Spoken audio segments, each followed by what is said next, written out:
Hello दोस्तों, नमस्कार। स्वागत है आपका फिर से नए वीडियो में। दोस्तों आज के वीडियो में हम देखने वाले हैं तुमुल खंड काव्य के आधार पर। दोस्तों तुमुल खंड काव्य के आधार पर नवम सर्ग लक्ष्मण मेघनाद युद्ध तथा लक्ष्मण मूर्छा का सारांश लिखिए। तो चलिए दोस्तों देख लेते हैं। यह प्रश्न परीक्षा की दृष्टि से काफ़ी ज़्यादा वेरी इंपॉर्टेंट होने वाला है। तो दोस्तों यह है हमारा नवम सर्ग यानी दोस्तों 9वां सर्ग लक्ष्मण मेघनाद युद्ध तथा लक्ष्मण की मूर्छा। दोस्तों तुमुल खंड काव्य के नवम सर्ग का नाम लक्ष्मण मेघनाद युद्ध तथा लक्ष्मण की मूर्छा है और इसमें दोनों के मध्य युद्ध एवं उसके परिणाम का वर्णन इस प्रकार है।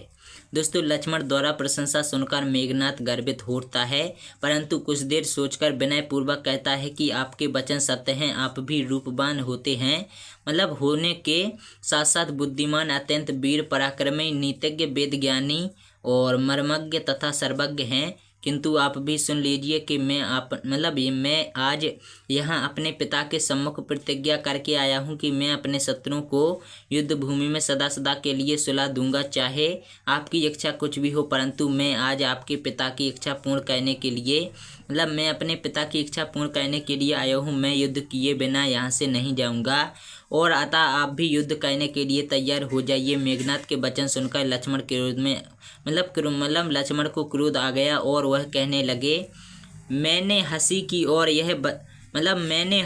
और यह बनता बली बलबीर है और यह नीच अपने आप को क्या समझता रणधीर है। लक्ष्मण कहने लगते हैं कि पता नहीं क्या सोचकर मैंने अपने हृदय के भाव तुम्हें बता दिए, परंतु सत्य यह है कि जिस प्रकार सर्प दूध पीने पर भी वह विष को नहीं त्यागते, ठीक उसी प्रकार मधुर वाणी सुनकर भी दुष्ट कभी खल नहीं सुधरते।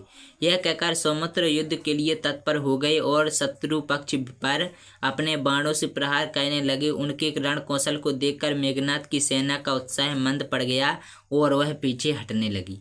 तो दोस्तों यार, यह देखकर मेघनाद अपने सैनिकों का उत्साह बढ़ाने लगा। तब उसने अपने सैनिकों को संबोधित करते हुए कहा कि शत्रु से डरकर रण त्यागना कायरता है। तुम्हारी इस कायरता से पर धिक्कार है।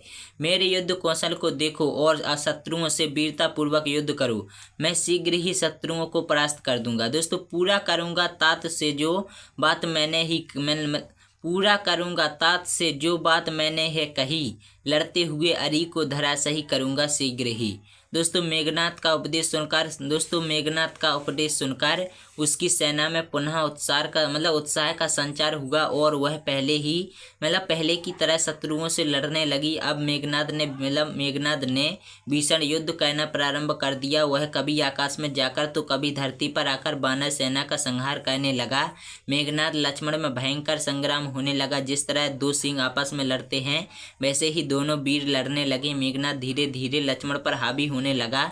लक्ष्मण की सेना भी मेघनाद के प्रताप से घबराने लगी। दोनों वीर रक्त से लथपथ थे। लक्ष्मण की शक्ति मंद पड़ते हुए देख मेघनाद ने शक्ति संधान किया और लक्ष्मण पर छोड़ दी। दोस्तों शक्ति लगते ही लक्ष्मण पल भर में मूर्छित होकर धरती पर गिर पड़े। लक्ष्मण की यह दशा देखकर उनकी सेना में भीषण विषाद छा गया और सारे संसार में भी मेघनाद की शक्ति देखकर अकुल गया।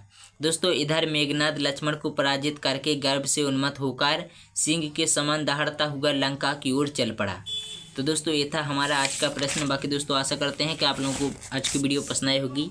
अगर वीडियो पसंद आई, लाइक शेयर करना, चैनल को सब्सक्राइब भी कर लेना।